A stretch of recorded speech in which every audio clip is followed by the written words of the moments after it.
કેમ છો દોસ્તો? તે હું જવાનો છું મારા ભાઈબંધના ઘરે. ગમતે એને ફોટા પાડવા હતા. તે ઘડી એવું નીકળી ગયું ઘેર ખોરા એને બોલાવા, અને હું એમ બોલે ના આવું કે હેડ આપણે ફોટા પાડવા જઈએ.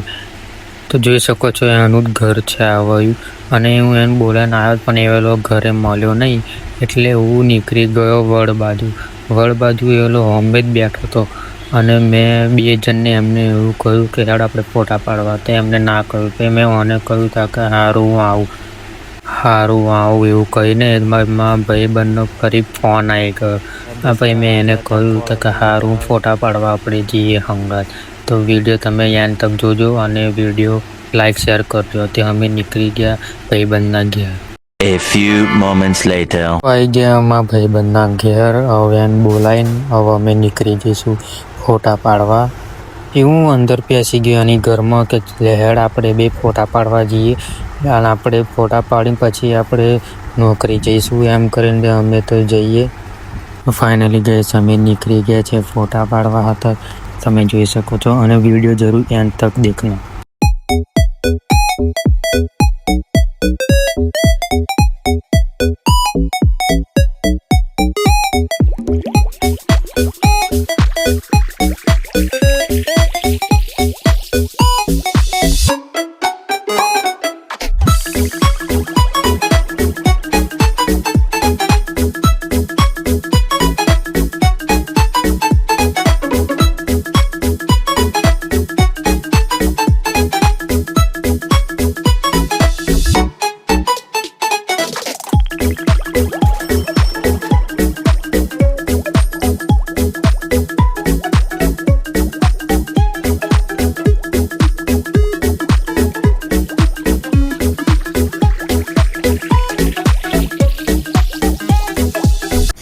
તો ફાઇનલી અમે આવી ગયા છે ફોટો પાડવા હતા.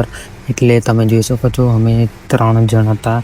તે અમે ફોટો પાડીશું. વિડીયો એન્ડ તક દેખના. મેં નવું ગિમ્બલ લાવ્યા હતા. તે અમે એનાથી જ ફોટો અને વિડીયો એવું શૂટ કરીશું. એટલે તમે વિડીયો લાઈક કરજો, શેર કરજો. અમે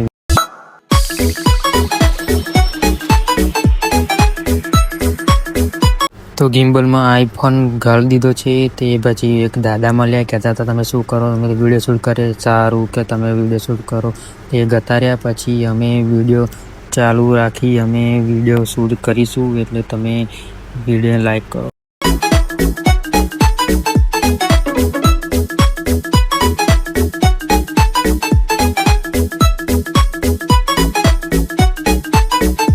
પછી એક ભાઈબંધ આવ્યો ડબાસીનો, એક જમાઈ છે એ ડબાસી લગ્ન કરેલું છે. તે એને કહ્યું મારે પણ વિડીયો અને ફોટા પાડવા છે. અમે કહ્યું સારું તું આવી જા અને તારી વિડીયો ફોટા આવી જઈશ.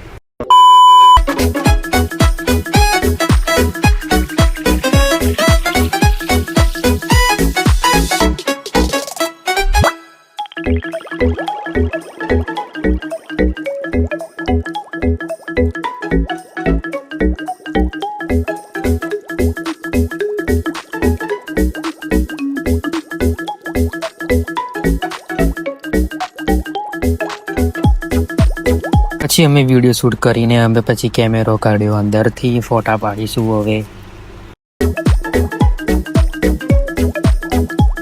બસ આજની વિડીયો આટલી જ છે. બહુ લાંબી થઈ જશે તો નહીં મજા આવે. એટલે વિડીયો કો લાઈક કરો, શેર કરો.